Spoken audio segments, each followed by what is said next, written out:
नमस्कार। काफ़ी लोग पिछले पुराने वीडियो में ये कमेंट करके पूछ रहे थे कि सर, हमने अभी तक जो ये बिहार राजस्व महाअभियान चल रहा था बिहार सरकार का, इसमें अपना डॉक्यूमेंट जमा ही नहीं कर पाए क्योंकि मेरे पास डॉक्यूमेंट्स नहीं था। 20 तारीख निकल गया, अब क्या होगा? सरकार की तरफ से ये कहा गया है कि अभी ऑनलाइन आप ये जमा कर सकते हैं, लेकिन सवाल ये खड़ा होता है कि जब पेपर ही नहीं है तो ऑनलाइन भी कैसे जमा करेंगे? तो सरकार को हम ये साफ साफ शब्दों में कहना चाहेंगे कि सबसे पहले आप रैयतों का जो पेपर है, जिसके कारण वो डॉक्यूमेंट जमा नहीं कर पा रहे हैं, चाहे वो राजस्व महाअभियान हो या जमीन सर्वे से संबंधित मसला हो, तो उनको पहले डॉक्यूमेंट्स मुहैया कराया जाए। इसके लिए आप अतिरिक्त अगर जरूरत पड़े तो अधिकारियों को लगाइए और डॉक्यूमेंट्स उपलब्ध कराइए। जाहिर सी बात है, बिहार के रैयत परेशान हैं तो उनकी समस्या को सुनिए। लेकिन अब देखिए क्या होगा। चुनाव आयोग डेट निकालने वाला है। आने वाले कुछ दिनों में आचार संहिता लागू हो जाएगा। मतलब जो भी काम है सब पेंडिंग पड़ जाएगा। होना कुछ नहीं है, सब मामला पेंडिंग पड़ जाएगा। अगर ये सरकार वापस आती है तो फिर इस काम में तेजी आएगा और ये काम होकर रहेगा।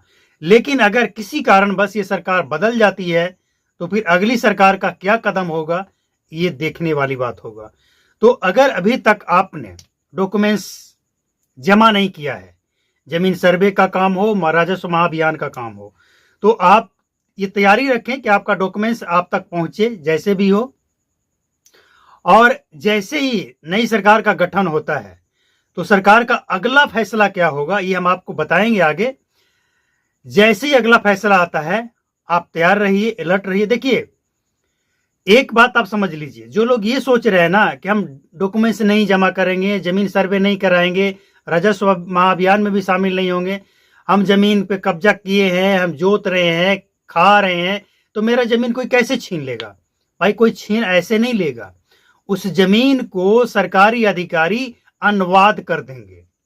अनुवाद का मतलब ये हो गया कि इस जमीन का जो मालिक है, रैयत, उसने दावा नहीं किया, उसके पास सबूत नहीं है और ये जमीन अब सरकारी हो चुका है, सरकार के रिकॉर्ड में आ चुका है।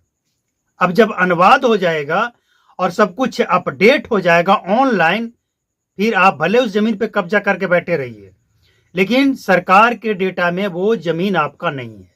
उसको आप बेच नहीं सकते हैं, किसी को दे नहीं सकते हैं, और उस जमीन का सिर्फ आप उपयोग कर सकते हैं, लेकिन उपयोग पर भी ग्रहण लग जाएगा। जिस दिन सरकार को यह महसूस हुआ कि मेरे पास यहाँ पे इतना जमीन है, इस जमीन की हमको जरूरत है, वो जमीन भी आपसे छीन ली जाएगी। आपको पूछा जाएगा कि आपके पास डॉक्यूमेंट्स है तो दिखाइए। आपके पास जो डॉक्यूमेंट्स होगा वो मैच नहीं करेगा। आपसे पूछा जाएगा कि जब जमीन सर्वे का काम हो रहा था, राजस्व महाअभियान चल रहा था, तब आपने क्यों नहीं डॉक्यूमेंट्स दिया था? फिर आप जो करेंगे, हो सकता है इस समय जो आज मौजूद हैं वो ना रहें और उस समय आप कहेंगे कि पता नहीं क्या हुआ था, नहीं हुआ था, लेकिन ये जमीन मेरा है, मेरे पास ये पुराना पुराना पेपर फलना फलना है। आपका रसीद भी कटता रहेगा, सरकार आपसे रसीद के पैसे भी लेती रहेगी, लेकिन वो जमीन आपका नहीं रहेगा। तो इसीलिए संभल जाइए, सुधर जाइए और जितना जल्द हो सके राजस्व महाअभियान में अपनी जमीन के शुद्धिकरण करवा लीजिए, अपने नाम पे करवा लीजिए और जमीन सर्वे करवा के, अपडेट करवा के उस जमीन का आप खुद मालिक बन जाइए। आपको एक यूनिक आईडी मिलेगा और उसी आईडी में आपका सारा जमीन का रिकॉर्ड होगा। जैसे आपके पास एक आधार कार्ड है ना, उस आधार कार्ड से जुड़े हुए जितने भी आपके सरकारी डेटा है वो सब देखा जा सकता है। वैसे ही उस यूनिक आईडी से आपके सारे जमीन का रिकॉर्ड, खरीद बिक्री होगा। जरूर इसमें आपको भाग लेना है।